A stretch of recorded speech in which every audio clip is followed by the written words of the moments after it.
Rajendra Nagar SOT police ने Moinabad police के साथ मुश्तरका तौर पर तोलकट्टे में एक फार्म हाउस पर छापा मारकर 64 अपराध को गिरफ्तार कर लिया, जिनमें 5 ऑर्गेनाइजर्स भी शामिल है, जो एक मुनज़्ज़म कॉक फाइट में मुलविस थे। पुलिस ने इनके कब्जे से 46 कॉक फाइट चाकू, सट्टेबाजी के लिए इस्तेमाल किए जाने वाले सिक्के, ताश के पत्ते, 55 कारें, 64 स्मार्टफोन, 84 कॉक्स और 30,62,620 रुपए नकद रकम बरामद करते हुए मोइनाबाद पुलिस ने इनके खिलाफ गेमिंग एक्ट और prevention of cruelty to animal act के तहत मुकदमा दर्ज करते हुए अदालत में पेश किया।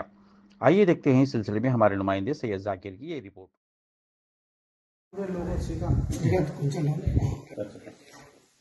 నిన్న రాత్రికి ఒక ఇన్పుట్ వచ్చింది. దాని మీద మన SOT Rajendra Nagar team and Moinabad పోలీసులు అందరూ కలిసి ఒక ఫామ్ హౌస్ లో తోల్కట్ట దగ్గర ఉన్న ఫామ్ హౌస్ లోకి వెళ్లి అక్కడ రైడ్ చేయడం జరిగింది.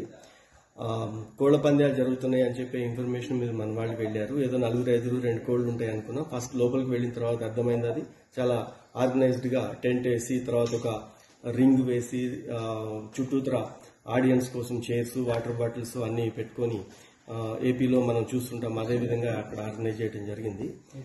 దీంట్లో శివకుమార్ వర్మ ఎలియాస్ గబ్బర్ సింగ్ అని చెప్పి అక్కడ గోదావరి జిల్లా ఇతను ఆర్గనైజ్ చేశాడని మనకు ప్రాథమికంగా తెలిసింది. అతని కన్ఫెషన్ లో కూడా అదే వచ్చింది.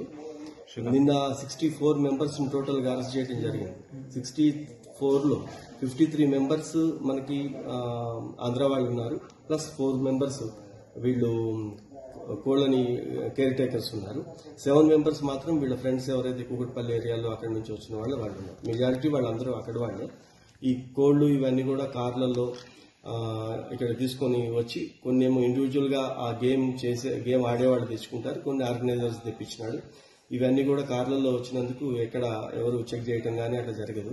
తర్వాత ఈ కోళ్ల పందాలు కూడా మనకి ఇక్కడ అలవాటు లేదు. అది వాళ్ళందరికీ ఒక క్లోజ్డ్ గ్రూప్ లో కావాలని ఆర్గనైజ్ చేసుకుంటారు కాబట్టి ఇన్ఫర్మేషన్ కూడా బయటికి రావడం తక్కువ. దీంట్లో ఇది 3rd టైమే కాబట్టి మన వాళ్ళకి ఇన్పుట్ పబ్లిక్ సపోర్ట్ తో వచ్చింది. ఇది రైడ్ చేయటం అది జరిగింది.